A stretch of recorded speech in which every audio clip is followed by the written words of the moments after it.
Hey, welcome to The Explainer. Today we're going to peel back the ink on some of animation's most iconic, most beloved features. And what we're going to find is a surprisingly dark history. It's a story that connects the cartoons we all grew up with to a chapter of the American stage that's been, well, mostly forgotten. So let's just dive right in with a question that you've probably never even thought to ask. But trust me, the answer tells a huge story. I mean, you've seen him, right? On Mickey Mouse, on Bugs Bunny, on basically every classic cartoon character. The white gloves. But have you ever stopped and wondered, why? Why are they even there? Okay, so on the surface, the explanation seems totally practical, right? You've got black and white film, so white gloves helped the characters' hands pop against their dark bodies. Makes sense. Plus, they were just way easier and faster for animators to draw over and over and over again.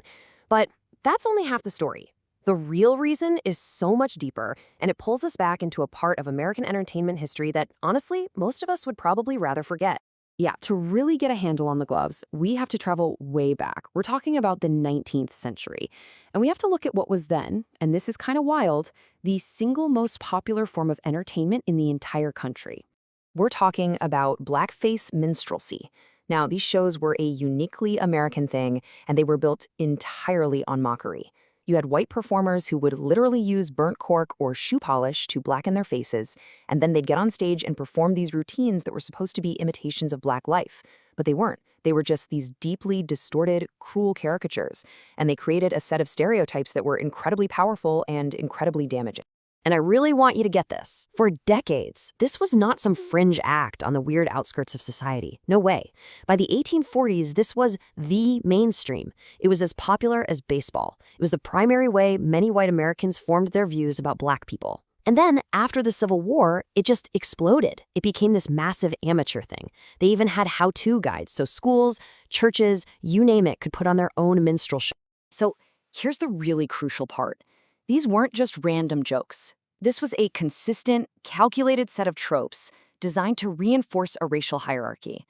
The characters were always portrayed as lazy, ignorant, superstitious, and most importantly, happily content being enslaved. It was a narrative that was just profoundly dehumanizing, and it served a very clear political purpose. It helped justify the entire institution of slavery. And on the minstrel stage, two main characters absolutely dominated. First, you had Jim Crow. This was the caricature of a clumsy, simple-minded, enslaved person from the countryside. And yeah, that name, it would later be used for the whole system of segregation. Then you had Zip Coon. He was the urban caricature, meant to mock free black people in the North. He was portrayed as this dandy who tried to act all high class, but just couldn't get it right. Okay, so what does any of this have to do with cartoons? Well, right as the popularity of live minstrel shows started to fade from theaters, a brand new medium was just getting its start: animation. And it was ready and waiting to pick up the baton. You see, those early animators, they used this style we now call rubber hose animation. Just think of those old cartoons with the bendy, noodly limbs, simple curves, and just wild, exaggerated movements. It was a visual style that was, a perfect match for the kind of slapstick, over-the-top comedy that was the absolute hallmark of the minstrel stage. And this is where it gets really fascinating. Animation historian Nicholas Salmond puts it this way. Early cartoons didn't borrow from minstrelsy, they joined its conventions. Think about that for a second. He's arguing it wasn't just a little bit of influence here and there. Nope. It was a direct continuation of the exact same performance, just in a brand new medium. So animation basically inherited this entire toolkit, a whole playbook, straight from the minstrel show. The look, white gloves, huge eyes, big expressive mouths. That's a direct visual lift from the minstrel costume. The sound? The very first big synchronized sound cartoon, Disney's Steamboat Willie, uses a song called Turkey in the Straw, which is actually the instrumental theme song for the Zip Coon character.